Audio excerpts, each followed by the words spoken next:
audience. LoveLine may contain sexually oriented content. Listener discretion is advised. LoveLine with Adam Carolla and Dr. Drew. Hey, everybody. It's LoveLine, not just LoveLine, the best of LoveLine. I'm Adam Carolla. That's Dr. Drew. Don't bother calling, because you ain't going to get us. So enjoy a little of the best of LoveLine. Best of LoveLine. Of LoveLine. Of LoveLine. Best of Love. Best of Love. A little of the best of LoveLine.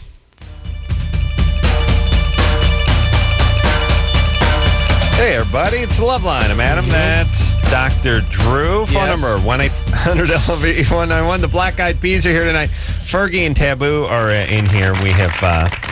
Did a switcheroo. We did a little switcheroo.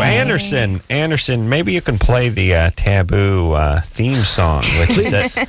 Now, Yes. you Classic, know this song? classic. It's a classic. Classic, Yeah. This yeah. song is in Taboo, too. Mm-hmm. And I remember it. do you know Taboo? Yes. I've been a big fan of Taboo. I've been a big fan of many adult films. Oh, really? Since I was young, it taught me a lot about my manhood. Yeah. This you guys can cover this. You know it as your quite a theme song my for you. theme. Quite a theme basically, song. yeah. What's there's that? also You're on. Taboo. Oh, all right. We're live. Well, let's pot down the best of then and get to the worst of, which is us. Real live. Real LoveLine. Sorry about that. A little technical difficulty there. Here's how I am with the technical difficulty. Bravo. At first, I'd like it fixed. But at second thought, let's ride this train all the way home. I know where your That's the way head's I at. think. Phone number 1-800-LOVE-191. This is not the best of. This is live. You know how you know it's live? I wouldn't do that if it was the best of. That wouldn't make the best of. Oh, yeah. Interesting. Punching the mic that I way? could do this, the glasses. Yeah, Drew rubs his leg. You wouldn't hear that on the Oh, best and then of. There's this. Bang the mug on there. Yeah, it's not the kind of thing you're going to hear on the best of. It just wouldn't make the cut. However, next time we do a best of, we will do all that. That's right. 1-800-LOVE-191. Dr. Drew, board-certified physician, Dixon medicine specialist. Dustin and Riley here tonight from Thrice. Back again. We also would not be on the best of. Yes. Well, now, let me... No, that's very modest of you, but I'll tell you the thing about the best of. It's weighed equally. You make a good showing tonight, you will be on the best of. Yes, Drew? Yes, sir. No. Visu, name of the new CD, which is coming out tomorrow. That is Tuesday. Also, the band is going to be on Jimmy Kimmel Live tomorrow, and then going over to Tower on Sunset and doing a signing tomorrow at 10 p.m. And I'm guessing... is that, well, no, if the CDs are released on Tuesdays, right? Yeah. And Usually you do the 12 o'clock, like Right. we would be signing in 2 hours. right, But I don't know why we're not. yeah, We did a signing earlier today, but the kids couldn't have the CD. They can only have the booklet. It was Right. a very confusing situation, and yeah. I didn't understand it. Well, it was raining today anyway, Whoa. so you'll want to do it tomorrow when the clouds have wasn't parted. it not yes? weird, rain? Yeah, but Oh. good. Oh, Well, good and weird, but nice. wow. Biblical, but nice. I like it. I realize something is better than nothing. Yes, yes. I would rather have, a bad Action. TV than the TV turned off. And I'd rather see a bad TV show than not have it plugged in. Yeah. That's sort of what the weather's like for me. I want something to happen. I'm even sort of Wind. not adverse to things like earthquakes and natural disasters and stuff. It just Stirs it up a little bit. yeah, mixes it up. literally and figuratively, but it gives you sort of something to do. I mean, What about heat? I don't like heat. That's not. No. That doesn't count as It something. goes the other way. No, that's a vacuum. Okay. That's intense nothing. I would agree with That's that. like being punished with nothingness. Like being beaten with an invisible bat. More painful, I would argue. You can't respond to it. You can't sue it. Yeah. Can you sue the sun? Somebody would. Soon. Coming soon. So anyway, Thrice is, like I said, going to be on Kimmel tomorrow night. You want to watch that. And then also going to go out on tour with My Chemical Romance, doing dates starting later on this week. Drew is on the Too Late show tonight on Comedy Central. For a millisecond. Yeah, but did he hurt himself? Did a yeoman's job. Steve-O? Steve-O. Steve-O made his triumphant return to my late-night TV show on Comedy Central. I decided and did some yeah. crazy things. And I did everything I could to stay until the stunt, because the way he described it, I envisioned myself intubating him, putting IVs in, and so I thought this is going to be bad. Yeah. And when he leaped off your couch onto the burning table set for 4 with spaghetti, I thought, here we go. Here we go.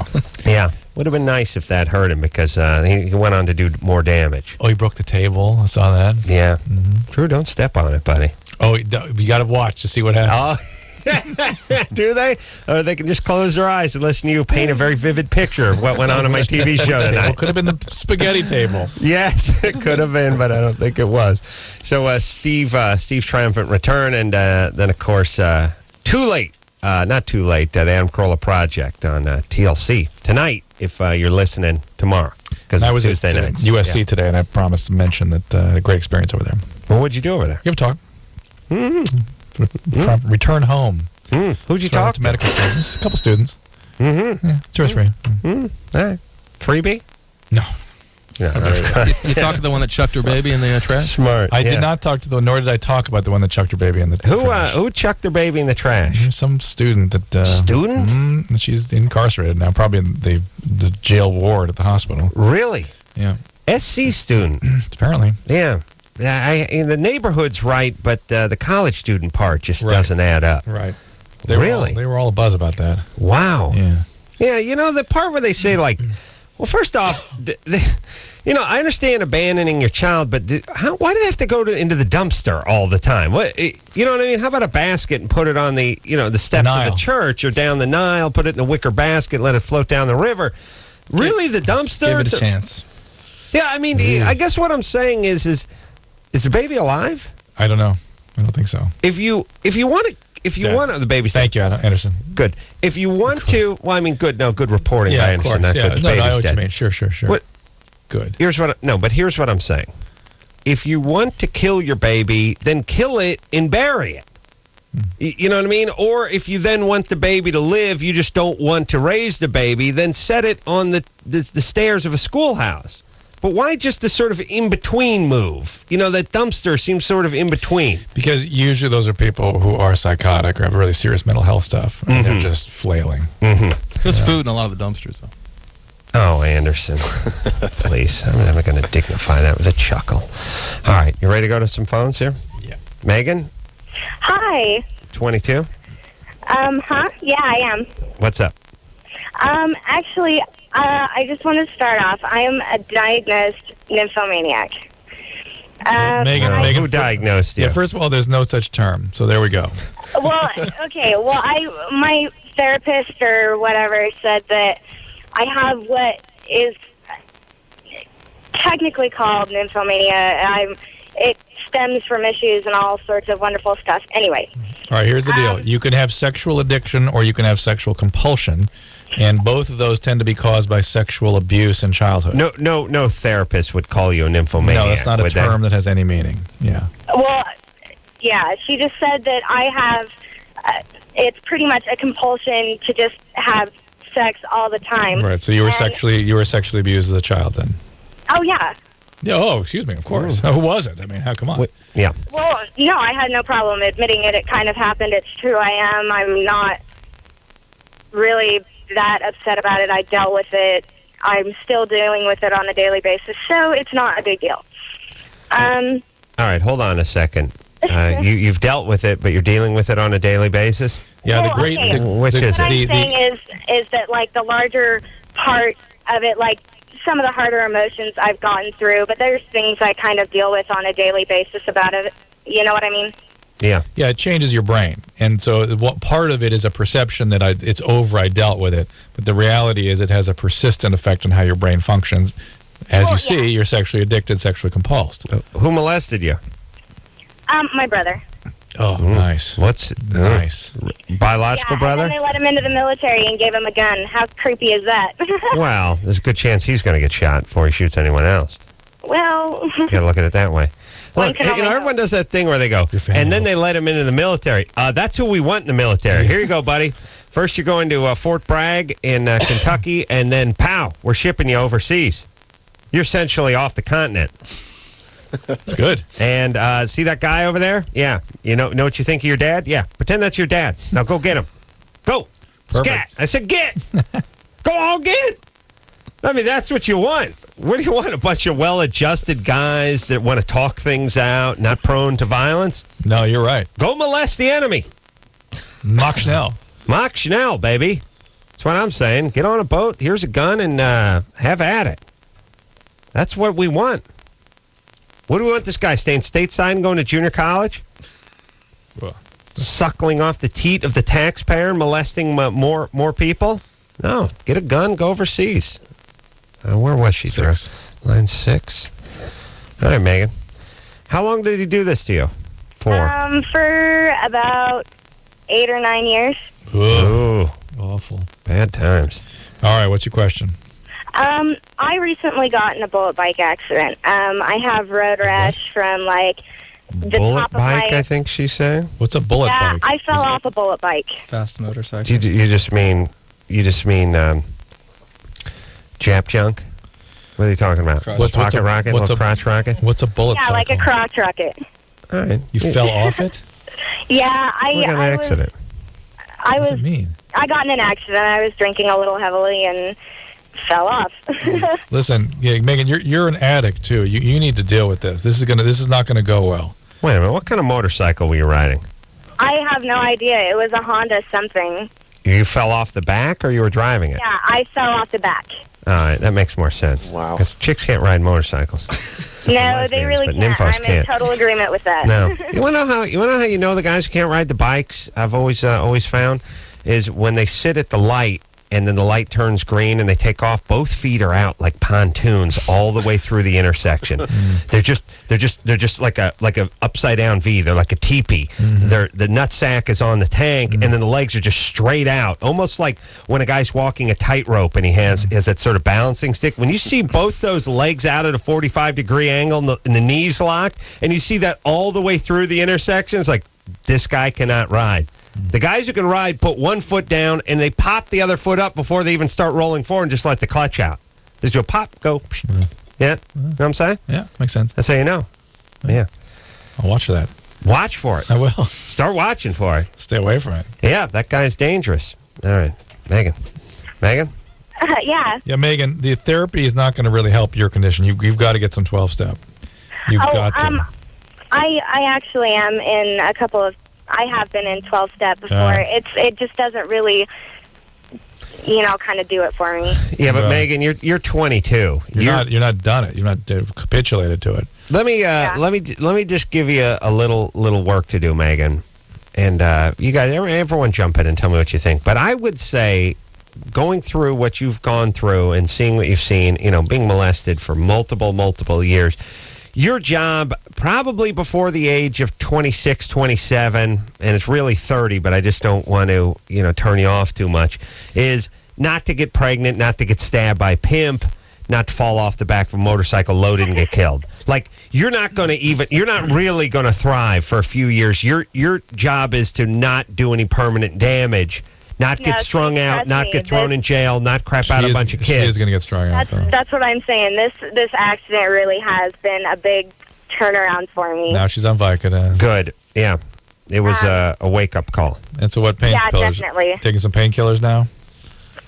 They've got me on Lortabs, but I'm kind of afraid to take them. There you go. Don't take those Lortabs. Well, that's what I'm saying. I'm kind of afraid to take them. All right, good. If I can deal with the pain, I'll do it.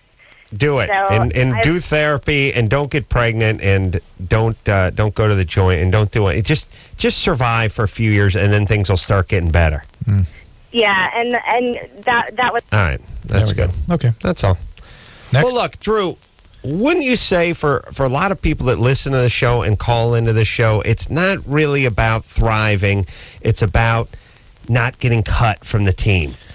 To use a sports analogy, you don't have to make the starting lineup. You don't have to go all pro. Just see if you can make the 50-man roster at this point. In a few years from now, we'll see about making it into that starting rotation. Let's just not get cut. You're asking a philosophical question. Is that, well, we know this person is not willing to get well, so maybe we can just cut down on the risks. I don't think they're going to get well, even if they attempt to get well for a number of years. I agree with you. Therefore, we just got to minimize the consequences. Well, there's a bunch of things that happen when you're high or when life is horrible and whatever, and there's unwanted pregnancies and there's run-ins with the law and there's going in to score something and getting shot. Mm-hmm. You know what I mean? Like, if you can avoid all those things... Those are the consequences. Yeah. Those are the consequences, and then if you could make it to 30... Maybe you want to get well then. And you want to get well, or you have been slowly getting well up until that point, then what's the difference? Right. No, I'm with you. All right. People aren't ready till they're ready. But, Drew, you need to just wrap these people in bubble wrap, put a hockey helmet on them, and dart them and put them down for like 5 years. Oh, I've advocated that. Don't trust me. Drew, do you think we'll get to a point where we can just sort of... Lock people in a room? No, but erase their memory. No. Why not? Would that be unethical? Well, that's a whole different issue, but why would we want to erase the memory? That's what makes them because every time they close their eyes, they see their brother on top of them. But that's the problem. I'm not talking about you and your highfalutin ski vacations with your hot snow bunny girlfriend when you're 17. I'm talking about people that were molested repeatedly, sipping Swiss Miss up in the Alps, toasting their toddies by the open fire, and talking about taking the 3 Diamond run the following morning. No, not that, Drew.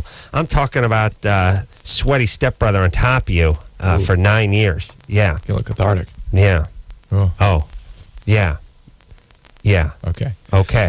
You know what I'm saying? Uncomfortable. What was I talking about? Erasing the memory. Yes, that it's not the memory that's the problem. It's what it does to the functions in the brain. It causes a dependency on a modality of regulating feelings that is very primitive, particularly something called dissociation. So the brain is physically changed. Changed in terms of how it regulates itself. So it's not that there's some horrible memory. It's that the brain doesn't regulate in a mature and integrated way. Right. And so it becomes dependent on these primitive ways of regulating itself, and a repetition compulsion develops where they keep acting on the same behavior over and over and over again, which is the sexual compulsion. Right. All right. So as you, I know this is this heady stuff, pardon the pun, but I'm interested in this. Heavy. As you mature, your brain is changing, evolving, growing. Normally. Whatever. Normally, it gets interrupted. Trauma derails that. And those aren't just memories. Those are actual rewiring. Wiring mechanisms. And so the brain actually disintegrates. It becomes, parts of it wall off from other parts.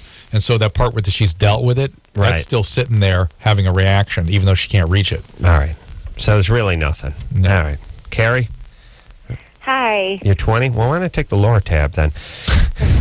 Well, that's why they take it. That's how they regulate those things. Yeah. And then the addiction gets triggered by that, and now it's bad times. Gimme. Carrie? Yes. What's happening? Hey. Okay. I've been using a vibrator for about a year now, and ever since I started using it, I haven't been able to orgasm while I have sex, and my boyfriend's very frustrated. Did you used to be able to? Yeah. During intercourse? Mm-hmm. That's weird. Wow. Here's the thing. Your vagina got soft. It got weak. That's the problem with this country. I mean, we used to be proud. We used to be strong. We used to have strong-willed vaginas. It's a lazy vagina. In this country. But we've gotten soft. We've gotten fat. We're weak. Our children's vaginas are getting fatter and weaker. And I'm talking male and female vagina.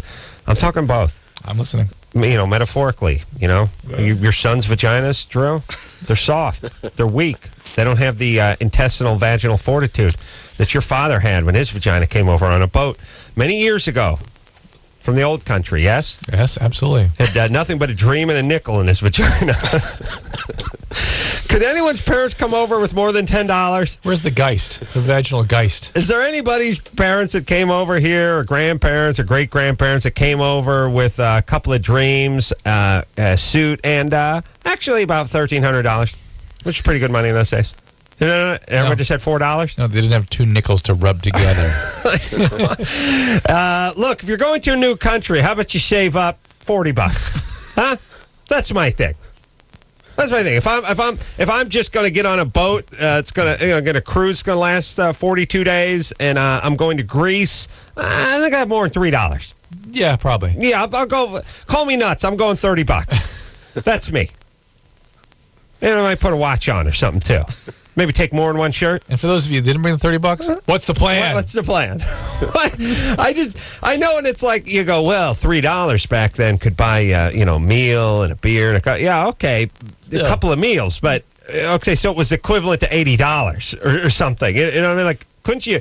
You left Greece when you were 28. You couldn't have saved up $100?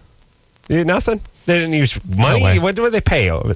They pay with over there hummus. You didn't they pay? Do they pay? Grape leaves. Grape leaves, stuffed grape leaves. Like they actually have food that they pay you in food that would spoil. Like your grandfather was paid in feta cheese. He came over here with a dream: $2 and a wheel of feta cheese and a nickel in his vagina.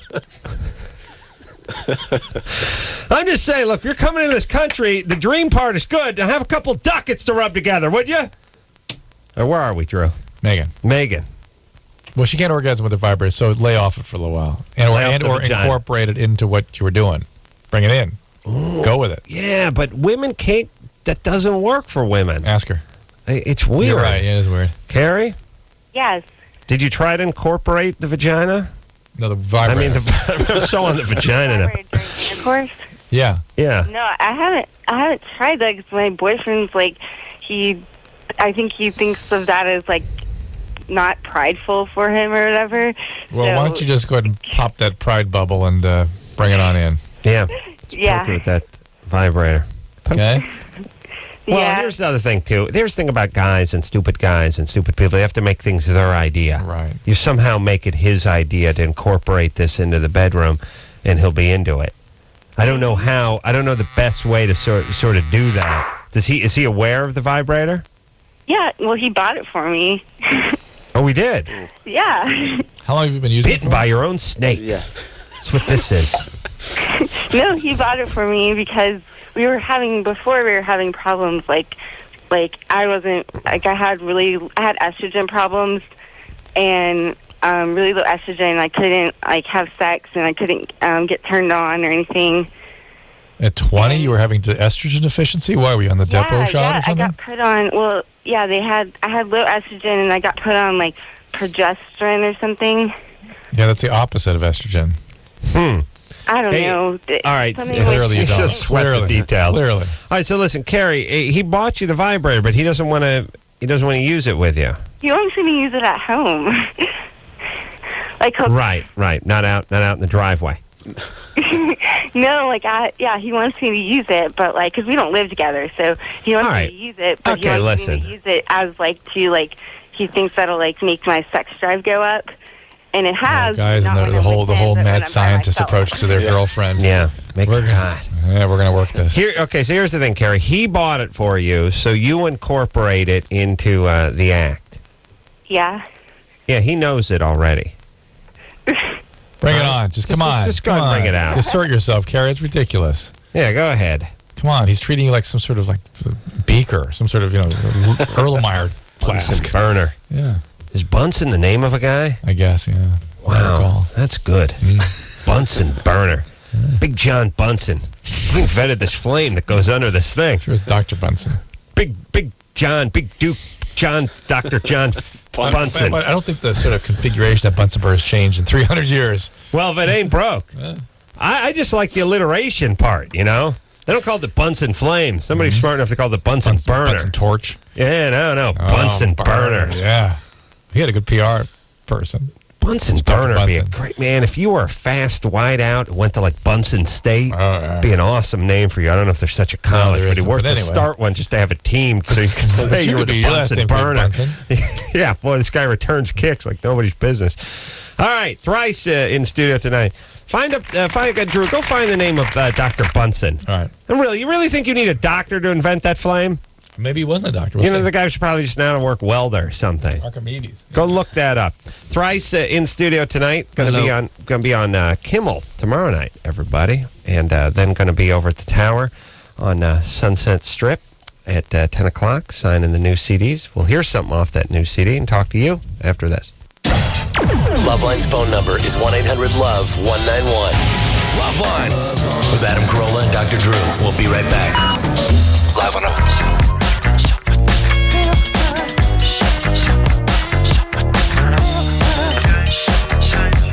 Hey, everybody. It's LoveLine. I'm Adam. That's Dr. Drew. Phone number 1-800-LOVE-191. Thrice in tonight. Dustin and Riley. Yes. And Bob Burner. In from the band. Visu, name of the CD, going to drop tomorrow. And also the boys are going to be on Jimmy Kimmel Live tomorrow night. And then at 10 o'clock, they head over to the Tower on Sunset Strip. Do a little signing of the new CD. So Robert Eberhard Wilhelm von Bunsen. Yes. The inventor of the Bunsen burner. Mm-hmm. Bob Bunsen.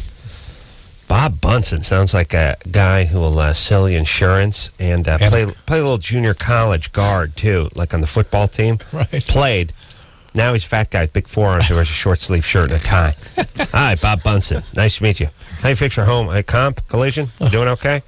You understand? What if something... You know what the worst part about being a guy is when you keep hearing these commercials like, what happens? But what about your family? What about when you're gone? How would you like to be a chick? Walk around all day having people going, what about when you're gone? What about when you're not there? What if something tragic were to happen to you? It's a bummer. No one ever really thinks about it. You just sort of walk around and, yeah, what's going to happen when I'm gone? And then it's always like, why am I going first? Where am I going? Why can't they go? You know what I mean? I mean, as a woman? Yeah, like how about some chick? You aren't going first. How about a chick? I know, but couldn't there be any kind of commercial like life insurance for her or for lesbians or something like, when you go, honey, what about then? What about that? How about it's always with the dudes? It's a bummer. What are you gonna do? I'm just telling you, it is not a stone gas walking around hearing that. It's freak out. That's what I have to say to that. All right, let's take some. Anyway, the inventor of the Bunsen burner, Stone gas. What's that? Robert Bunsen, Von Bunsen, maker of the Bunsen burner. All right, let's another Megan. Talk to Megan. Yeah, Megan is Megan's 22. Megan, Hello? what's up? Hi. First of all, I want to say that I think both you, Adam, and Dr. Drew are two of the most intelligent creatures in Southern California, and I hope you're never taken off air. Thank you. But what happens when you're gone? Who's going to take care of your family? I don't know. Huh? How would you like that, huh, ladies? How'd you like that pressure toss in your lap? What happens when you're gone? What if tragedy strikes? Yeah. You know what, women? Women be like, screw them, I'm gone. Let them get a job. All right, go ahead, Megan. Interesting. Yeah. All right. Yes. Yeah, let me tell you something. You know what kind of service I would like? I'd like a service that was like, what happens if you're gone? What happens if the provider of the family tragically leaves? And what if the tragedy strikes and you can't provide for your family? We're a service that doesn't provide insurance for you. We teach your old lady how to make money. I'm like, yeah, sign me up. Yeah, go ahead. Now start working with her. Show her something, because when I'm gone, she's going to need to work. I don't want to get a lump of $20 million. I want to get her ass off the sofa and go to work. How about that? How about that service? That's what I would get down with. What about when you're gone? We have to pry her lazy ass off the sofa. She's not going to have any kind of skills. We're going to teach her some skills. Put some makeup on and not cuss out her boss. Get to type 40 words a minute. Nice. You know what I mean? That's what I'd like to hear. That's the commercial. That's the AM radio commercial I'd like to hear. Not what happens when I'm gone. Go ahead, Megan. Okay.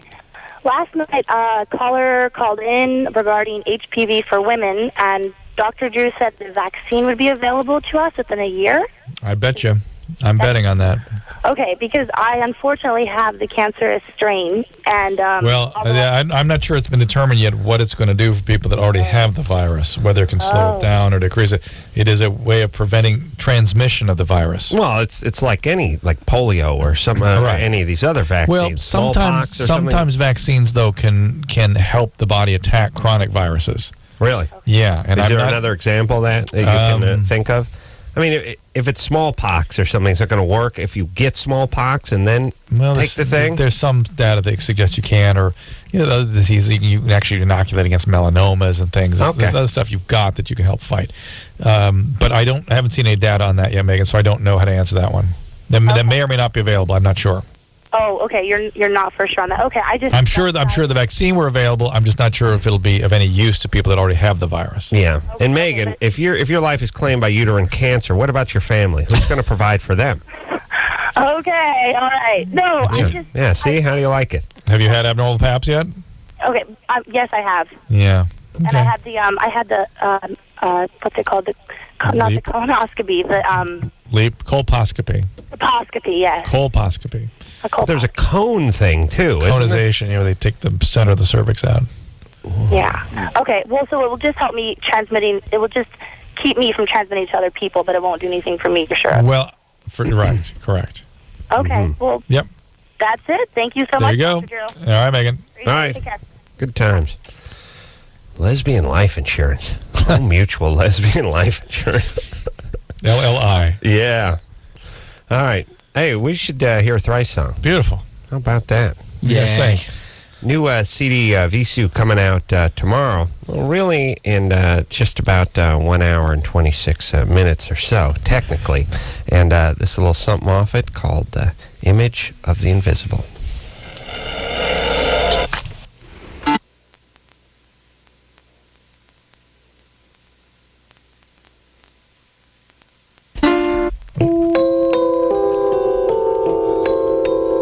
Is that the right song? Here we are. We back? Yeah. All right. Well, there you go. And if you want to hear that song in its entirety, watch Kimmel tomorrow night. You hear just more than the organ solo from a lady. It's a stick song. Or the first nanosecond of the other song. All right. Are you ready? Are we cool? All right. Once again, Thrice.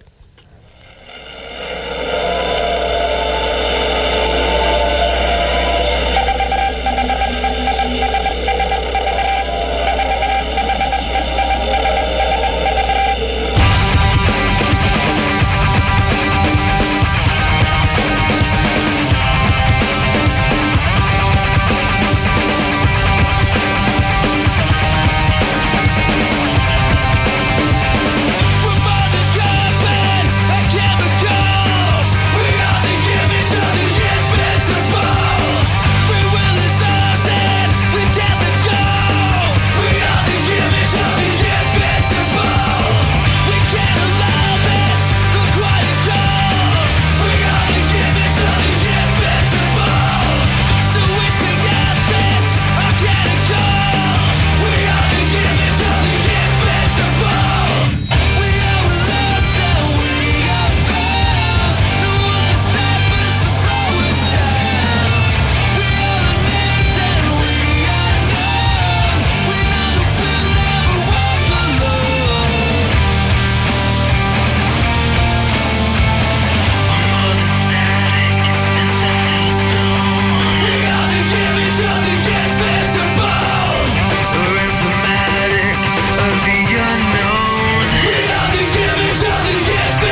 guest tonight.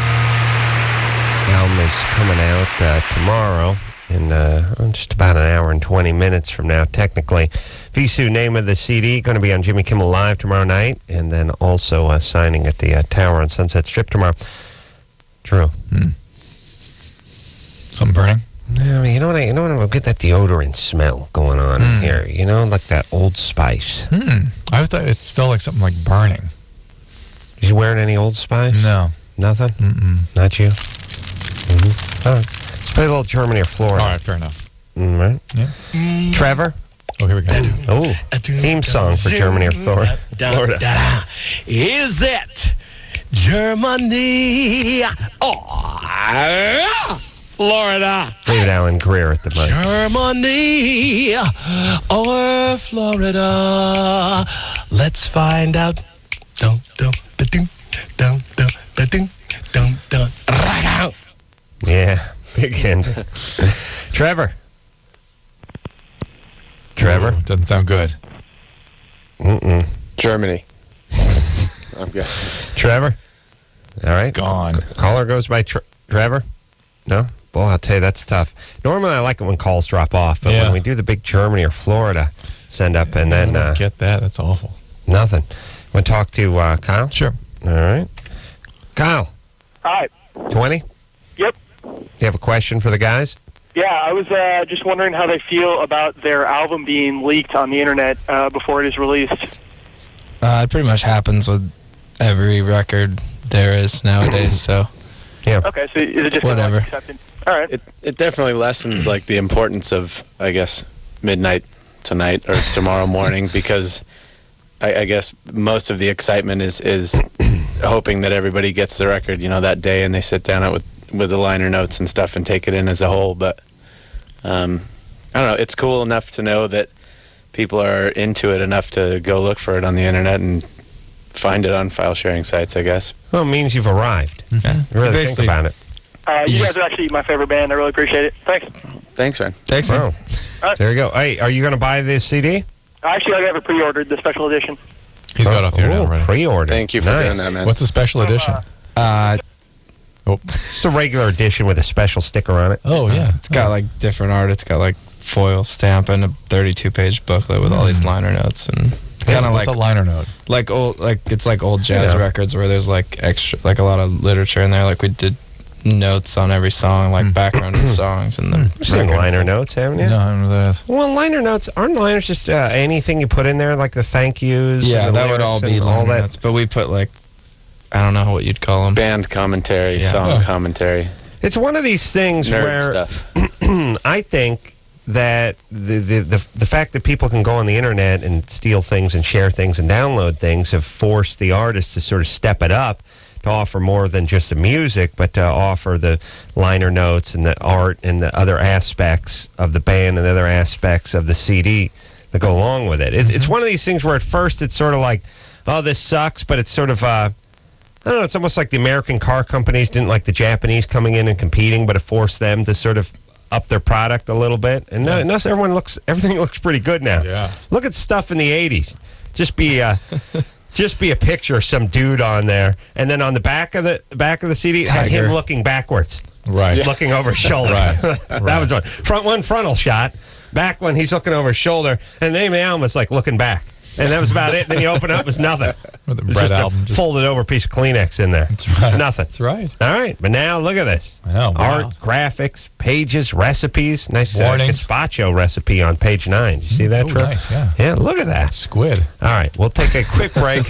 Squid helps. We'll be right back with Thrice after this. Call 1-800-LOVE-191 to broadcast your problems to the public. LoveLine will be right back. Want to dress up your sex?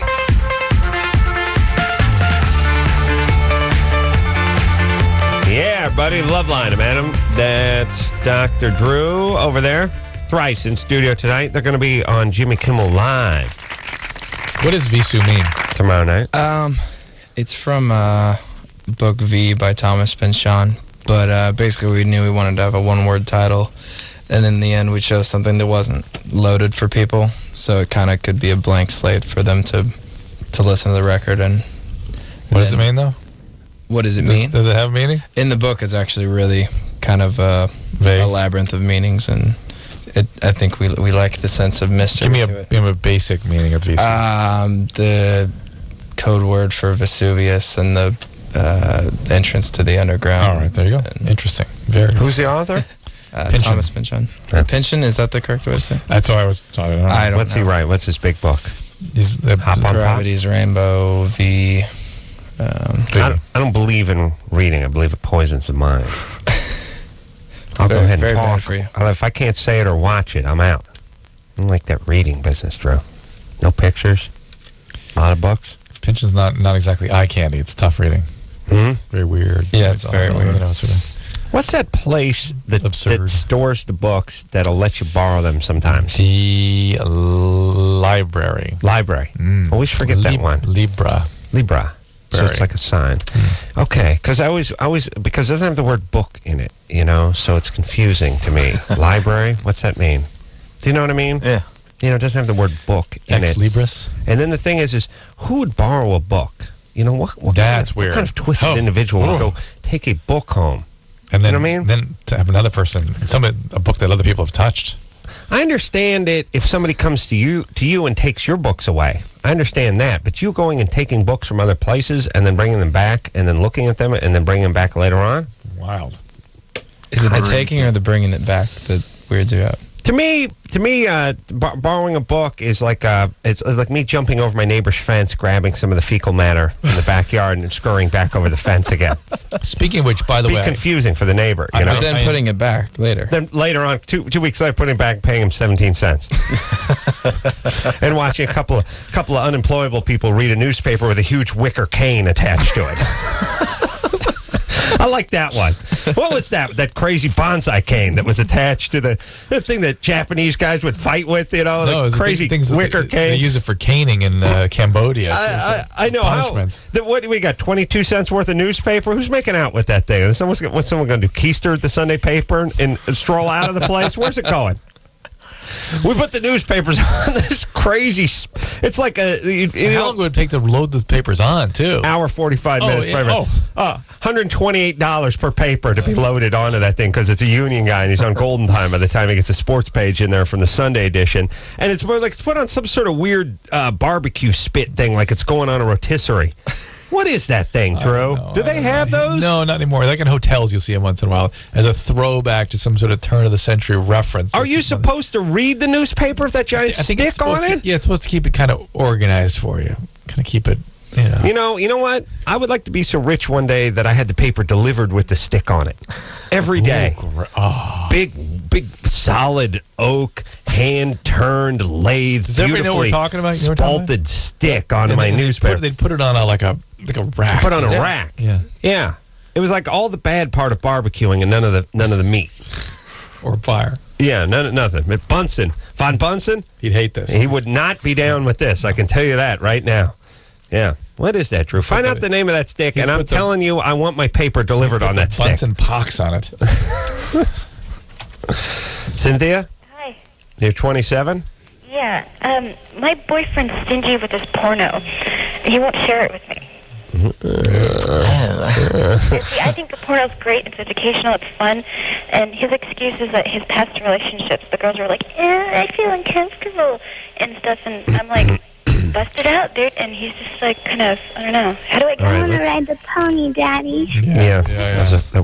That woman was 42 who said that. Yeah, I think you're freaking him out a little Where's your dad? What? Where's your dad? Something's up here. Passed away? When I was 10, yeah. In jail. What happened? He died of a massive heart attack in front of the family at home. How old was he? He was 52. Ooh, he's older. 52. And you were 10. Yeah. So did he die in front of you? Yeah, That's awful. Mm-hmm. Also, the people who die of the heart attack, you don't have to put the massive in front of it. We get it. It was big. Well, it was... Medium to small doesn't bring it down, right? Well, there's a concussion. There's a slight concussion. Slight concussion doesn't put you on a respirator. That's the part. Like you say, heart attack kill him. You don't have to say massive heart attack kill him. We do the massive math. You know what I'm saying? So that's traumatizing, right? Yeah. What? How did you get along with him before that? He was my best friend. Ooh. I mean, ooh. Yeah. Yeah, best friend? I was like a shadow, you know. It's like, So you saw essentially your father and your best friend die in front of you. well, yeah. So it's very traumatizing. Yeah. I saw my stepfather die in front of me, too, so it's What happened to him? stroke. What? How old was he? He was 60-something. Oh, my God, these men dying. Are they all smokers? Are they drug addicts? Mom's the Black No, Widow. he hit his head. Yeah, my mom just recently passed away, like, Ooh. He hit his head. All right, but wait a minute. Was she covered? Did she have insurance? What about her family? What do you mean he hit his head? Exactly. No, she was on the Indian reservation, and the government pays for it. Ooh. All right, hold on. Here we go. Now it's starting That's to come all together. I need to know. So anyway, about the Hold on a It's second. coming into a little more focus This now. is getting thick. Oh, if you see firewater. Cynthia, Yeah. hold on a second. All right. All right, because I want to talk about this. We have everyone dying in Indian reservations and all that kind of stuff. Yeah? Booze, Drew? Oh, yeah. Okay. Well, Thrice in studio tonight. We'll take a quick break. Be right back after this. All right, guys, here's the deal. Looking to hook up? Call the Dateline. Sick of wasting time with the wrong person? Call the Dateline. One call's all you need to make. Call the Dateline. 1-877-889-DATE. If you need help, Call LoveLine. 1-800-LOVE-191.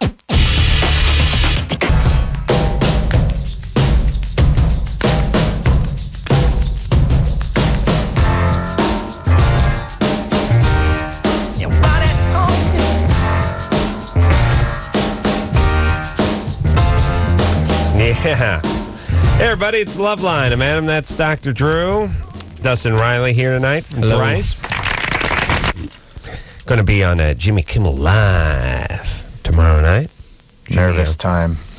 Yeah, oh, don't worry about that. Nervous time. No. You guys have done... We've done it Jimmy Kimmel before. Live but- before, right? Yeah. Because it's live, it's extra scary. Like, you go on, we did... Oh, no, wait a minute. It's not way live, more. But it has the word live in it. No, it's live. On the East Coast. Is it? Yeah. Now, let me see. Let me do some math. You can't do it over if you No. Well, no, you cannot do it over. I mean, here's the thing about TV, live or not, for the most part. If you can't do it over, it's the same as doing it live. Either you can do it over, you can stop, or you can do whatever, or you can't. And if you can't, you can't. And that's what you can't do when you do Jimmy Kimmel. It's not pretty necessarily mellow on live. there, though, because it's like a outside show, or at least when we did it last time, and this time there's like 1,000 kids out there, and it's like a regular show. Are you doing the outside show? Yeah. Oh, that's big time, because they don't let they only let the big bands out there. The littler bands have to perform inside at the bar area. Yep. It's a good time. Not I like even it. inside. I like it outside. No, it's good. Nice. It's a good sign. It's a big old stage and nice lights. No, it's good. I think they got that. You got that good part? I mean, it's really good. Bad. No, it was a lot of almost every time I do JKL, as I like to call it. It's the band is performing over by the bar with like 25, 30 people standing around. They don't let the big ones on. Where are we, Drew? Cynthia? That's Cynthia in the Indian reservation. And porn. Yeah, Cynthia. Hey, what's up? All right, so let's just let's do a little backtracking Let's start. here. You had a dad who died of a heart attack. Was he diabetic? Yes, he was. Okay, and he was North American Indian. Yeah. Both Okay. my parents are Native American. I get it. Was he a smoker? Cigarette smoker? He smoked for a short period when he Okay, was so younger. smoker with diabetes. It's a- Short period. Short period. He didn't smoke when I was growing up at all. I Right. never saw a cigarette in his mouth. Drink or do drugs or anything? No. Okay. I smoked drunk once. It was on a Christmas party. It was from 1985 to 1996. Long Christmas party.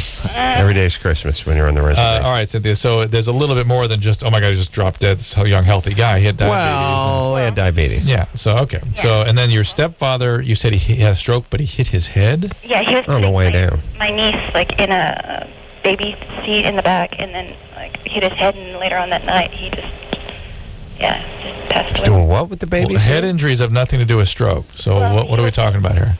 I'm assuming that's kind of what it was, because he was complaining about having a real bad headache before he went to sleep. So Well, strokes don't hurt, so it has nothing to do with the stroke. Well, did they do an autopsy to figure out what happened?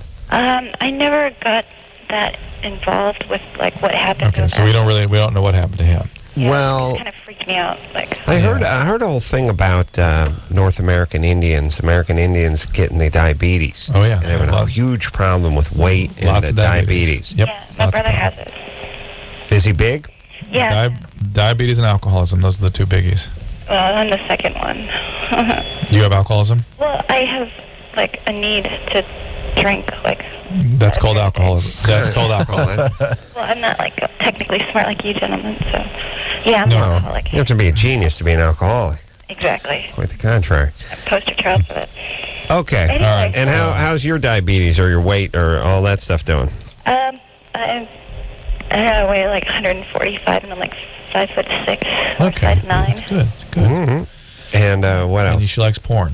Oh, you like porn? Yeah, and my boyfriend's like all weirded out that I like it too. Yeah. You know what? There's no American Indian porn.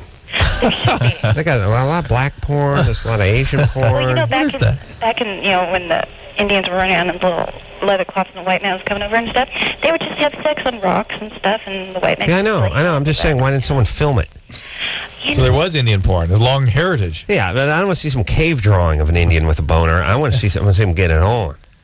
You know what I mean?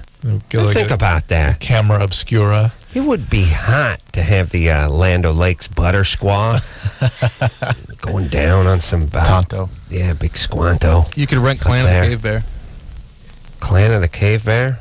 Yeah, Daryl Hannah's in that somehow. She's with Indians. Yeah, it's not really... Those are just cave people. Stylized. Yeah. There's no blonde Indians. Come on, Anderson. That's not in. That's not going to... I think she was an albino or something. The point is it's not going to fill my void for North American Indian porn. When I was 11, it did it for me. Clan of the Cave Bear. Cynthia? Hi. Besides, I don't want to sit through 2 hours of no talking. That's like almost like reading a book. Well, it's actually helping me, making me feel better, because I've been like freaking out. Like, what's wrong with me? Like, what? That you like porn? Well, alcoholics tend to like highly arousing sex and thrill-seeking behaviors and stuff, so it makes sense that you like that, and that's fine. You would like that. You would actually like that. You'd be drawn in that direction, even if your alcoholism weren't active, because that's just sort of the way you're configured when you have that disease state. Mm-hmm. So it's all right. It's fine. Now it may freak him out a little bit because maybe he kind of senses the energy behind it. Sort of, he's kind of pushing back a little bit. Mm-hmm. But he needs to get with it a little bit. Cynthia, it's fine. Yeah. What are you doing? Are you working? I'm at my work, and it's also my place of residence. So I live here. Read tarot cards, erotic massage. What do you do?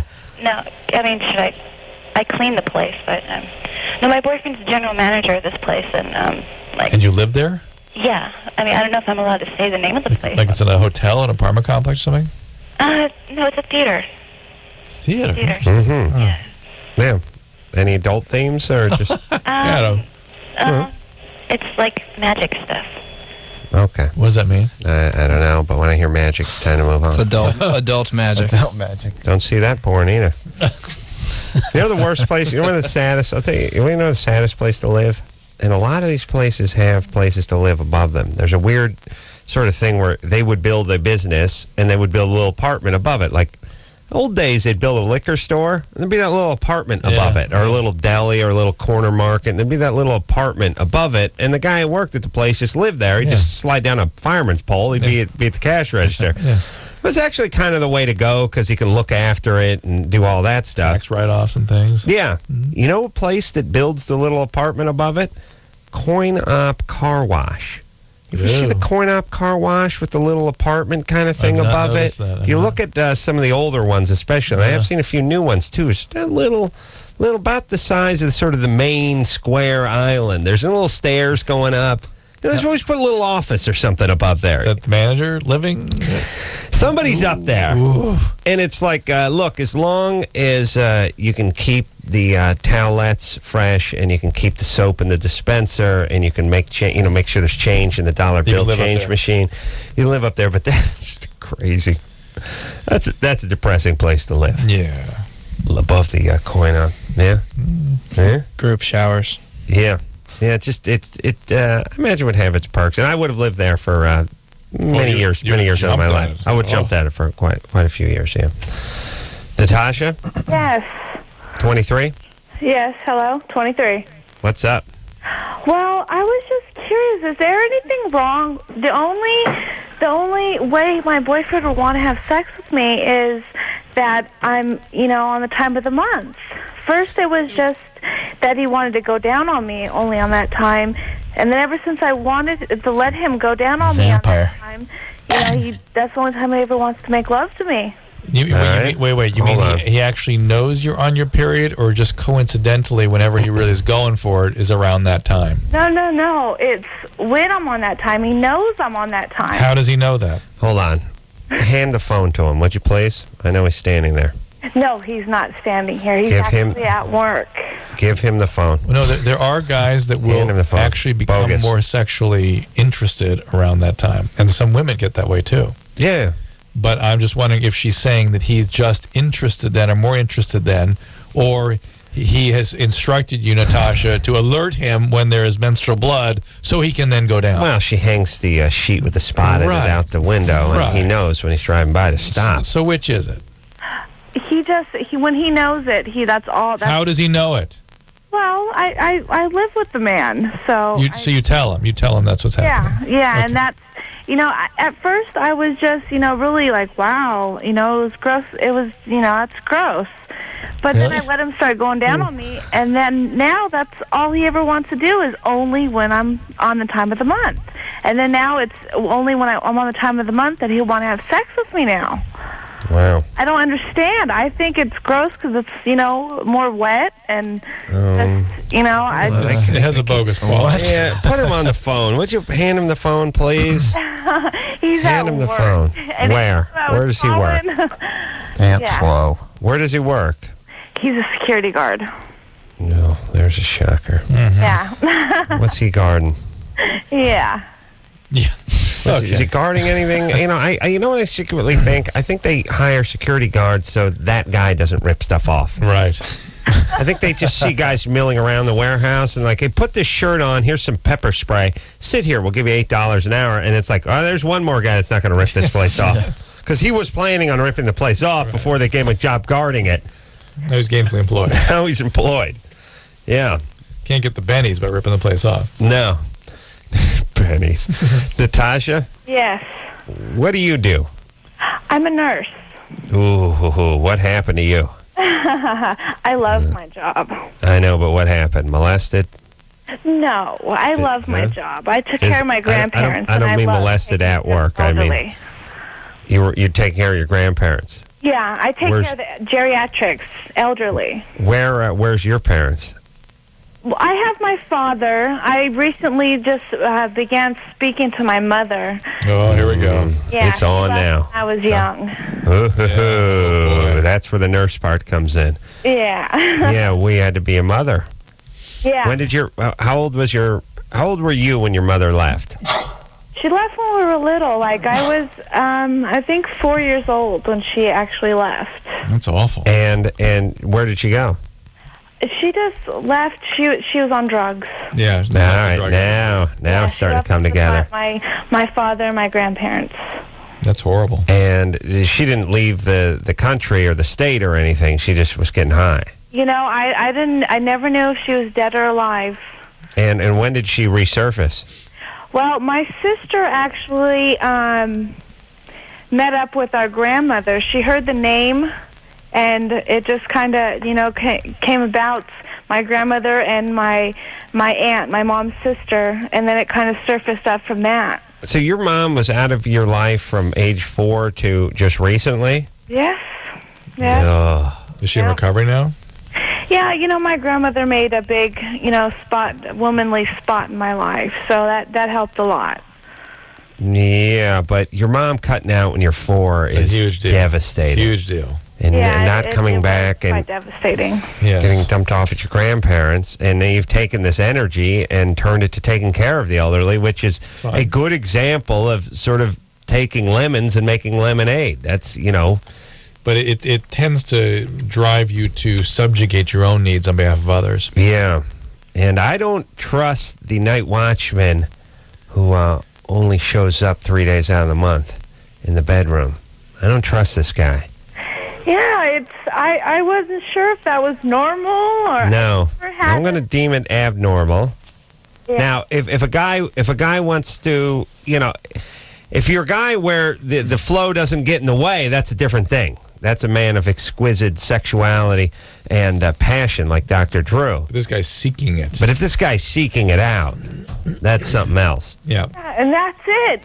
He doesn't want to make love with me when I'm. And Natasha, you picked him, so I don't trust you.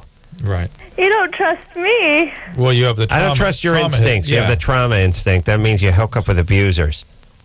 Well, he's been very great. I've been in some long relationships. I've been in a relationship for 5 years, and that kind of just like fell through. Why? And What happened? this man came into my life, and wow, I've never felt the things I feel with him. Sure. Oh, he come riding in on a steed or moped, whichever. Technically, a moped. He's out in the parking lot of the Costco right now till 6 a.m. Only wants to go down on you when it's that time of the month. You could never do better than this. Oh, my God. Oh, my God. Chivalrous. Oh, I'm picturing. I'm going back to the glory days of film, picturing this guy. Yeah. You know, the Clark Gable type, hair back and ascot, hanging, maybe a kerchief tied around his neck, not even a Cary Grant. ascot. Cary Grant. Yeah. Monocle. Debonair. Monocle. Spats. Being chauffeured around. Then one of those cars where the chauffeur was left Outside. open, but you were inside. That's a little F you to the guy driving the cars. It's snowing outside. Your part of the car's going to be convertible. And no roof on your part. My part, I'll have crystal vase in my part, a little daisy in it. You'll be out there with pigeons crapping on your head. Here, they want to extend the roof another 23 inches. Go ahead and cover the guy's head. No, leave that open. Back then, that whole deal was I got money. He don't got money. I'm indoors. I'm he's gonna not. show you, yeah. I'm going to show you. I'll put these spats over my shoes. They don't. What do? Nothing. You know how expensive they were and how long they took to put on? That's how rich I am. That's what they would do. Now everyone's at Old Navy and driving a Prius. What the F? Hardly worth being rich anymore, I'll tell you that. You don't get to abuse people. You don't get to grease anyone's palm. You can't buy, off politicians, judges. and judges and things.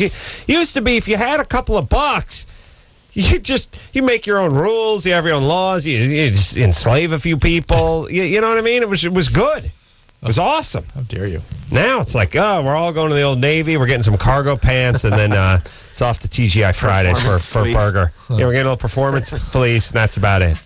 And then you'd have, like, you used to be able to have stuff like, hey, man, if you had home theater, you were rich. Now everyone's got a home theater. Everyone's driving it. Everyone's got air conditioning. Everyone's got an airbag. It ain't even worth it. It's not worth it. You just can't rub it in anyone's face anymore. Who are we talking to, Drew? Nobody. Natasha? We're done. She's fine? Paul. All right. Any bets on Natasha's weight? 180. 180? Yeah. So you're going light. Yeah. All right. Riley? 4'3". 180. I'll go 190. No, Dustin? Mm-hmm. But short, also. Mm-hmm. I have no idea. You want to venture a guess? Go with 300. I'll say. Do it. I'll say 2. 2. 2 Going L's. up. I'm going. Boy, do I go over 2 or under? They may lie a little on the radio. I'm going to go 205. Okay. I'm going up top. Natasha? Very proportioned. Big gal? Yes. What are you coming in at? Well, excuse me? What weight you coming in at? I'm 180 pounds. Oh, Drew. I'm 180. Yeah. I'm 5'7". Okay. Very curvaceous. Wow. Nice. All right. I'll focus on those. Very proportionate. Yeah, all right. But my nurse even commented to me, where do you keep your weight at? Mm-hmm. That's good. She was 370 pounds. What do you mean your nurse? Actually, she was 157, and she looked really big. And What do you mean your nurse? I portioned my weight very well. She has a nurse. What do you mean your nurse? No, my nurse. When I go see the doctor. No, my nurse. You said you're a nurse. Yeah, my nurse. No, It's one word. Yeah, my nurse. my nurse. She's a foreigner. What do you mean my nurse? It's her neighbor. My nurse. My nurse. It's a lot of small children. What do you mean by that? Minors. Talking about people that dredge coal from the ground. Drew. A lot of them have commented. after coming up from the mines. That she carries her weight well. Lights with Natasha. What do you mean, my nurse? My nurse. Everyone has to see. One has to go see the doctor. So the doctor's nurse, when she takes my weight, my nurse. she even was curious. Where do I carry it? Yes, your the nurse that works at your doctor's office. Yeah. No, I'm an independent nurse. I'm independent. I go to people's homes. Right, but you have a doctor. You said my nurse. You have a doctor. I have a doctor that and has that a doctor nurse. has a nurse. Yeah, which is my nurse. That's your nurse. Right. I see. Nurse. I wish I had that kind of self-esteem where I could think of the dental hygienist who works for my dentist as mine, and the nurse is mine. And I don't know what they're doing the 300 days out of the year that I'm not there. They're waiting for you. I imagine just sitting on a bar stool looking at their watch. Where's Adam? By the front door. With that thing, that cup with the string and the ball on it. Trying to get that thing in there. Reading your charts and crying. Just crying.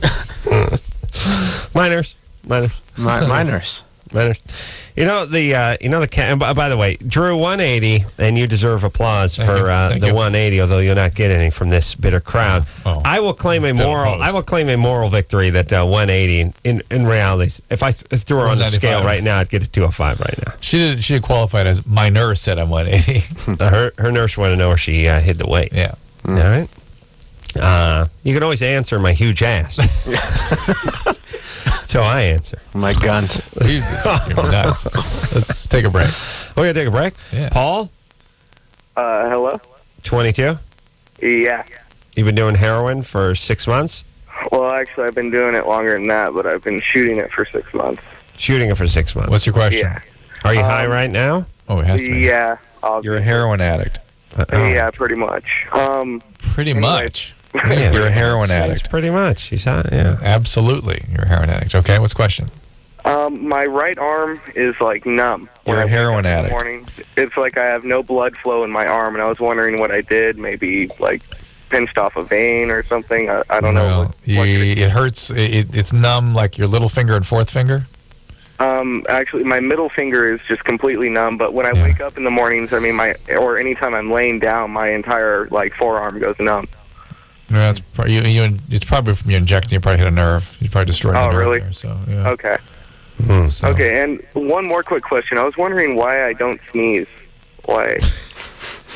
When I'm on opiates, I don't sneeze. Yeah, I imagine, I don't know this, but I imagine opiates suppress sneeze in that when you come off opiates, you sneeze like crazy. It's a lot of sneezing very often. Oh, really? Yeah. So it must suppress. Is that weird to notice not sneezing? Yeah, because you don't. Well, I think you notice sneezing when you're off it, and therefore you do the math, but it's really you sneezing more when you're off, not you not sneezing when you're on. Well, no, it's just I do not sneeze at all when I'm on them. At all. I realized that after like a year. I haven't sneezed in like a year, except. But also, let me say this about sneezing. Some folks are sneezers, like Jimmy, sneezer. I'm not a sneezer. I rarely, almost never do it. Yeah. Well, you see, that's the thing is I used to sneeze a lot before I started doing opiates. Okay. And there you go. All right. Well, there you go. Yeah. All right. Well, one more reason to keep chasing that dragon. Yeah. Yeah, it's bad time you lose that nerve, boy. You're going to be in big trouble. Where do you get your heroin? Well, I live in Santa Ana, and I don't know if you've ever been here, but it's all over the place. Yeah. Where don't you get it? That's right. Yeah, you go down to the Y. You go to the vending machine at the Y in the men's locker room. You get in Santa Ana. So what's the plan? I mean, are you going to quit? I guess I'll have to eventually if I want to live. Right. That's true. I'd like to be high. I want to be high, so. You do? Okay. Yeah. Hey, Drew, if someone really is just enjoying it at this particular time, it's going to be hard to talk them out of it, right? Yeah, they love it. And that's part of the reason before it gets through to them, the profound destruction that the addiction has, it has to get severe. They have to nearly die. Then they start going, well, I guess I have to stop. All right. Are you able to work, Paul? Oh, yeah, I work 6 days a week. As what? Well, I actually am a technician at a networking company. We set up people's networks. I pull cable, basically. Does that mean taking a crap, or does that actually mean I think it's taking a crap. Did I have to watch the video today of Steve-O getting crapped on by an elephant? Yeah, that was kind of awesome. Every time I close my eyes, I see it. I'm gonna You watch Too Late Tonight on Comedy Central. You get to see Steve-O get urinated and fecalated by an elephant. Lying in an elephant going, I want a golden shower. An elephant. And here's the thing. Elephant does not whiz on you. Elephant sort of dumps on you. Yeah, He unloads. The gate's open. A fire hose. Well, let's put... No. It's just more like a waterfall. It's just Well, you think of it. You think of it this way. Hold on a second, Paul. You think of it this way. You at 190 pounds, when you go in to do your business, you can make a mess. That's 190. You know what I mean? Like, when you have a full bladder and you're taking a whiz and it's going hard and it's kicking up some foam and making noise and spraying around. That's just you at 190. Now you're 6,000 pounds. Now you're 6,000 pounds. Imagine you. I've had some roommates that have done some dukes that were so big that when they flushed the toilet, the Duke could not figure out which end to go into the opening first, so he just spun around like a propeller and left a continuous circular skid mark all the way around the thing. Had to take a pool cue and break the thing up to get it down. But this 185-pound man. Yes. I think elephants go 4,000 or 5,000 pounds, maybe maybe two. Yeah, they're probably like 3,000 pounds. Was it kind of solid or no? It was solid, but broke apart as it landed on Steve-O's head. And then Steve-O vomited all over the place. It was just cool. That's great. All right. Well, anyway, watch Steve-O on Too Late Tonight. Back to sneezing. Is it bad when people suppress their sneeze? No. Grab unhealthy? it? No. Yeah. Well, I just don't understand how they do it. Suppress it. You mean once it's taken like to hold. where it's a huge sneeze, but then it comes. Yeah, I don't. That's got to be tough on your eardrums, doesn't it? It's eardrums, and it's a Valsalva maneuver, which is not the healthiest thing people can do, but it's not that big a deal. Valsalva maneuvers, like bear down. And bear down. Yeah, but you do that when you're lifting weights. I know. Don't you? Well, you're not supposed to not. You're supposed to breathe. Or go to the bathroom. That's why your trainer's always going, breathe. You're supposed to. Well, I know you breathe, but then when it's time to do the deadlift, it's like, right? Yeah, I was saying Valsalva is not a healthy move, particularly. No. Is there a technical term for when you look at a light and it helps you sneeze? How does that work, Drew? You not heard that? Someone told me it's only like 1 out of 10 people, but if it you have the sneeze, it doesn't work for me. It doesn't work for me either. Really? It really works for me. That what? If you have to sneeze or you feel something coming on, but it's not quite there, and you just sort of like, you know what it's like? You haven't feel like back to the Duke, feel like I take that Duke, but it's just not happening. So you drink a cup of coffee, and here we go. Right. Now it's on. Steve-O puts his head in the toilet. And if you feel like you have to sneeze or it's kind of hanging around a little bit, and you just go up and look into a light source, a light bulb will do it, but the sun will really get you. Like if it's hanging around, it'll push you over the edge. Well, for some reason, it's causing vasodilatation of what's called the Kieselbox plexus here. Kieselbox. Whoa. And it just sort of dilates, and then it generates a sneeze. Now, why looking up into a bright light would cause the dilatation? It really feels like it's something with your eyes or something. It's definitely not everybody, though. Oh, maybe it's not everybody. But I don't think it's 1 in 10 people. It's probably more like half the people. If you look up into the sun, it'll get you going. It won't make you sneeze if you don't have to sneeze, but if it's right there, it'll push it. Try it. You never tried it though. No, I've tried it. It doesn't. Zero. I'm in second. No, Drew. I'm a virgin to sneeze now. I am. Shut up. You're not going. No, I just sneeze. So for some reason, every night in the second hour of this room, I always start sneezing. But Drew, don't do that crap. I'm about to sneeze. Oh, see, nothing. You got to have a sneeze. All right, you got to sneeze then. All right, no. I say I could feel like a little something. Well, let's go. I'm not saying I'm about to sneeze. Well, 10 seconds ago, you're on the verge of sneezing. That's fine. So we'll see until I sneeze. Sneeze watch 05. It was like we were just waiting for something stupid to happen. We were on a morning show on some radio station. Gallagher was outside. Gallagher? Steve Gallagher on a radio station. Oh, yeah. Mm-hmm. What? First of all, what are you thinking there? He's outside. Well, I'm gonna smash something, but he wouldn't smash anything because there weren't enough people outside. He was just yelling, and I think he's a madman. But who got his who the hell got his start doing ventriloquism on the radio? Bergman. Yeah, Edgar Bergen. Edgar Bergen Bergen got his start doing ventriloquism on the radio. Ventriloquists used to be popular, and ventriloquists used to do radio shows. And for 10 years, there was ventriloquism going on the radio, which is insane. It's almost like we have a mime as a guest today. Yeah. Oh, look at that. He's trapped in a box. Oh, he's pulling a rope. It's crazy. He's walking against the wind, everybody. Uh-oh, he's bored. Look at him. He's bored by my speech. Look at him. Come on, Drew, sneeze. I'll try looking up. No, I would argue that if you really had to sneeze and I took you into the bright sunshine, you would feel it. You'll feel the difference. Well, because you can't just say I have to sneeze. You got to sneeze. We'll see if I sneeze. But Adam, just because things happen to you doesn't mean they happen to everybody. I know, but it's Just the true. way it It is. does. I know. No, I could get you. I get you. I'm interested. Yeah, but you know what? You're contrarian. That's your problem.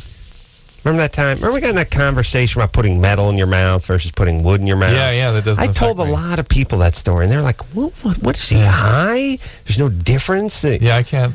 I know you can't. Right, I can't. That's just me. I know, that's rare. I understand that's rare. But I'm just saying I could. No. You... Okay. All right. No. All right. We'll take a break. We'll be back after this. All right, guys, here's the deal. Looking to hook up? Call the Dateline. Sick of wasting time with the wrong person? Call the Dateline. One call's all you need to make. Call the Dateline. 1-877-889-DATE. If you need help, Call LoveLine. 1-800-LOVE-191. LoveLine is brought to you by Vibrations, the award-winning vibrating condom ring.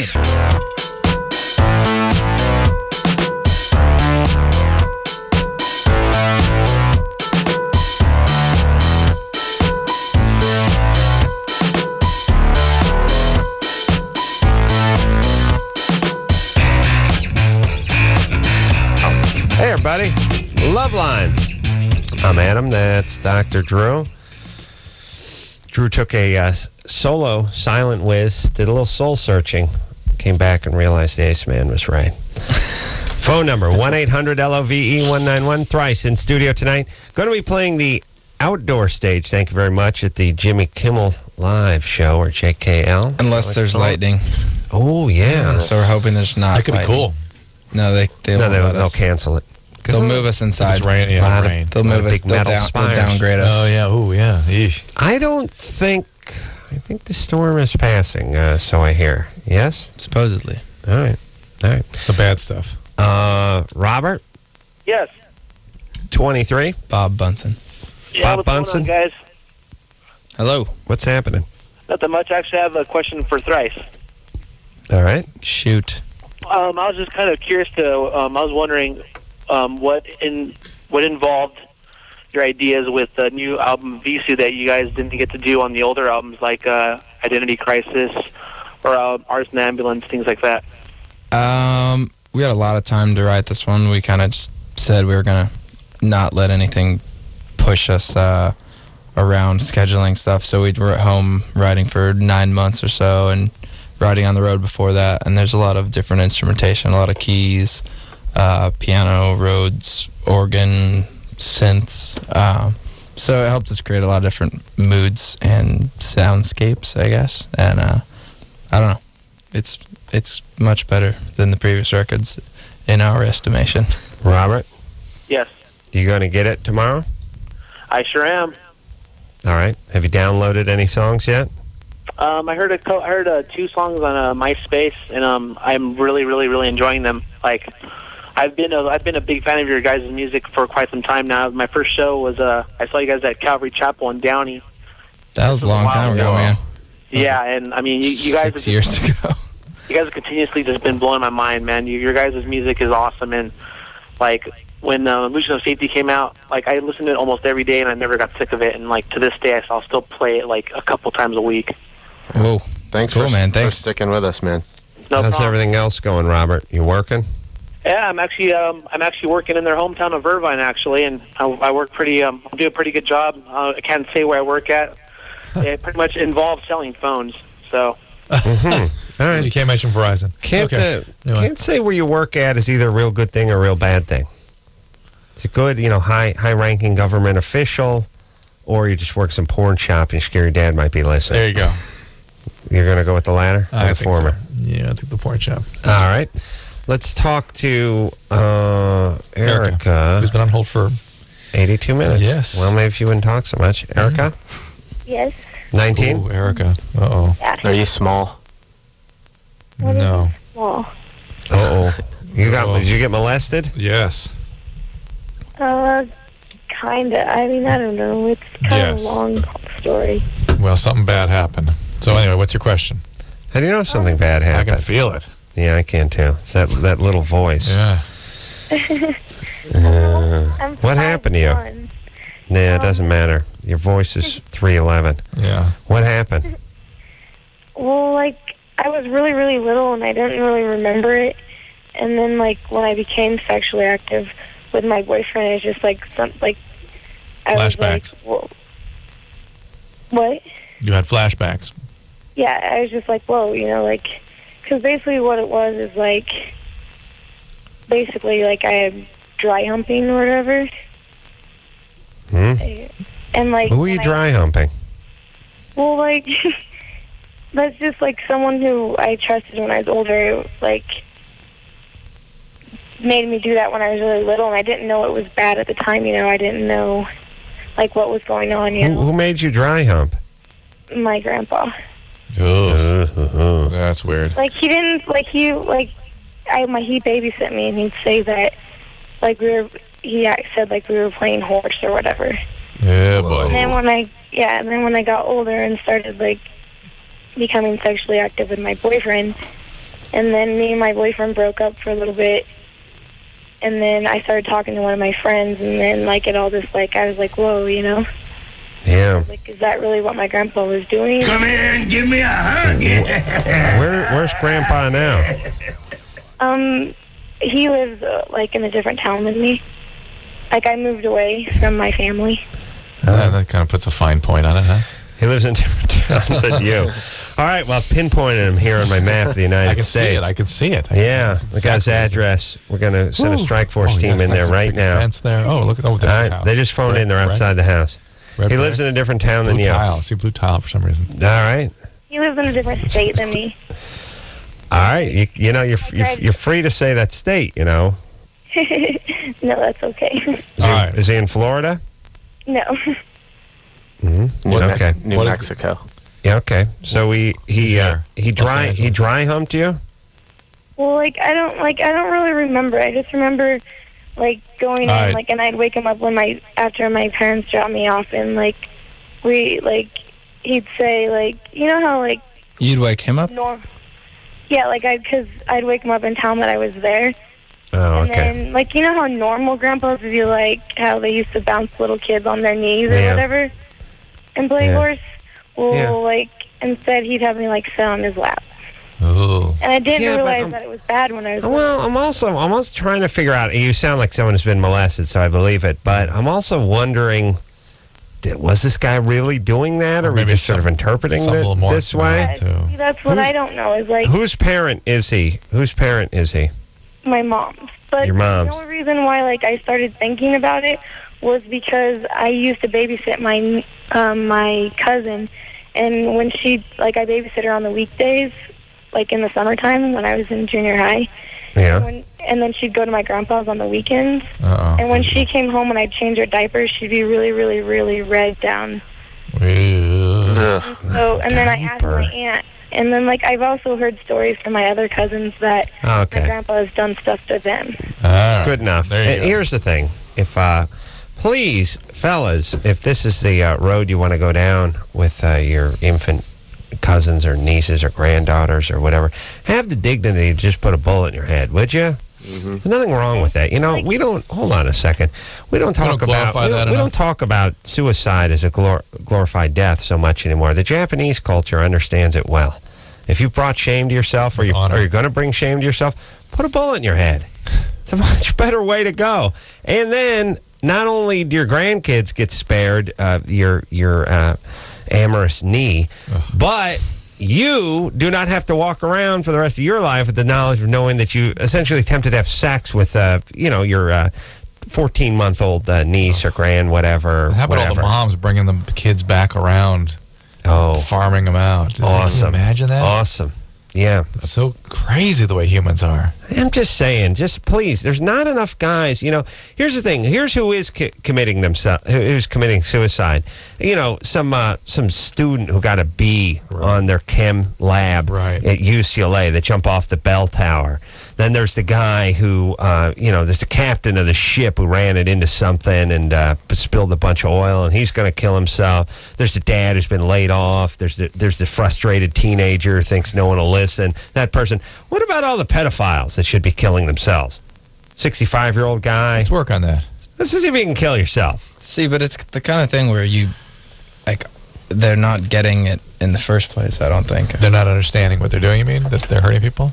Oh, no, they get it. But why? Well, on some of them, they also use the Michael Jackson defense a lot, which I love the kid. They love me. I just just so lovey-dovey with them, and you get a little stimulated. But what I'm saying though, dude, that you think they feel like major shame later about it? Yeah, they do. Yeah. Well, it's that weird thing. Like, well, if they know they're doing wrong, why do they do it? But I think you can almost make that argument for anyone who does anything, heroin or whatever. They know what they're doing is not right, but on the other hand, they're compelled to do it. I'm saying if you're compelled to do it, just kill yourself. It's great. It's great for the family. It's the greatest gift you can give to the family, really, is suicide. If you're going to do damage. It's considered a mitzvah. That's half of Drew's people would say. All right, let's take a little break. Thrice in Studio 9. We'll be right back after this. 1-800-LOVE-191. LoveLine will be right back.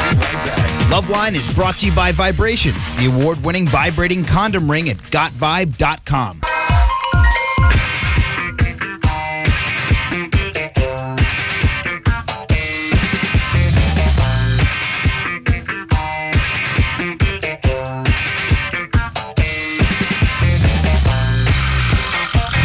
Yeah, LoveLine. I'm Adam. That's Dr. Drew. Thrice in studio tonight. Going to be on Jimmy Kimmel Live. Weather permitting, going to be on the outdoor stage tomorrow night. We should hear a little something else off the new CD, Visu. And queued up there. This one's called Red Sky.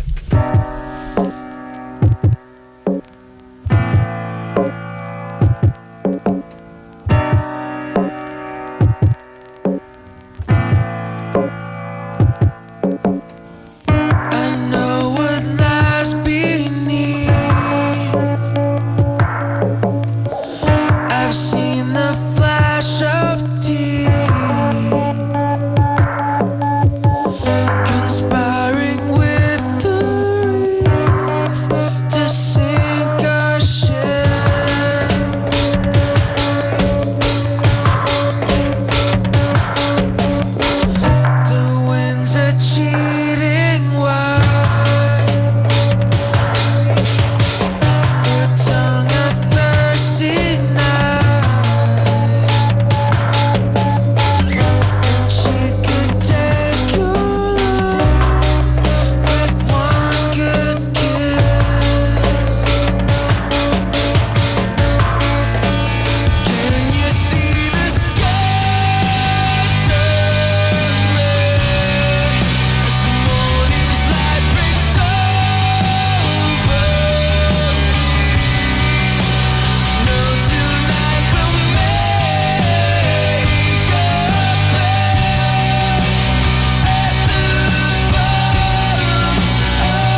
Thrice, everybody.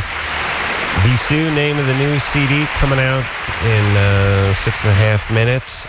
Just real quick, Arlen over here has been on hold for 73 minutes. He wants to know the band's favorite song on the CD. So, Arlen? Sleeping? Yes. He's from Irvine, too. From your home territory. Favorite song on the CD, what do you think? I like that one. All right. A song Red called Sky? Atlantic. All right. If only Arlen was awake to enjoy, to enjoy that. All right. Derek? Yeah. God bless you for naming it. Almost every band you have in here is like, well, it's, they're all so different. They're like your just children. Name the song. So hard to choose. So hard, bro. They had different Sophie's meanings. Choice. I was in a different head when I wrote each one of them, man. I know. Name your favorite. We're trying to get a band. I don't know who it was. It was a blowhard from, was it Stained or something like that? Yeah. It was like, listen, just name a song. Name one. I just can't. Like, what do you think you're going to do, by the way? Be haunted by this? Like, what, 6 months later, you're on a morning radio show and you name a different song and you get deluged with emails. You said this was your favorite song. Well, how many favorite songs do you have, Mr. Benedict? Favorite song, Arnold? Just spit it out, you blowhards. That whole thing where people don't answer, they don't realize how blowhardy that is. They're all so good, man. I couldn't tell you, yeah. These are the same a-holes that have an idea for a movie or sitcom or something. You're like, oh, what is it? And they're like, I can't really talk about it. It's like, don't bring it up then, ass. Idiots. You bring it up, then you go, oh, all right, tell it. Like, I don't think I should talk about it. Okay, it'd take me way too long. And by the way, you're talking about it when you bring it up. Right. I'm only asking. I'm not because I'm interested in your crappy sitcom idea. I'm just trying to be polite because you brought it up. Thank you. Wow. A lot of venom in me. Heavy. Let's take a break. We'll be right back after this. LoveLine with Adam Carolla and Dr. Drew. The phone number is 1-800-LOVE-191. We'll be right back.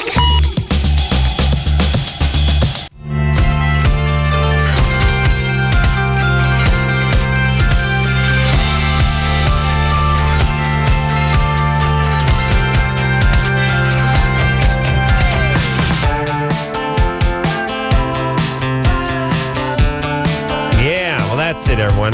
Go out and get the Visu album from Thrice out. Well, it's been out for a whole minute now. Oh, yeah. Probably sold out.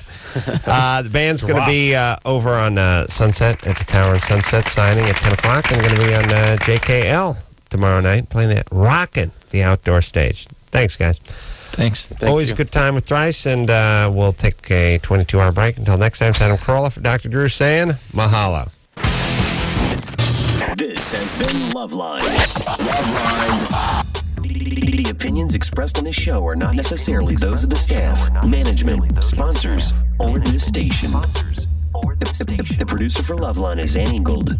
LoveLine is a presentation of Westwood One Entertainment.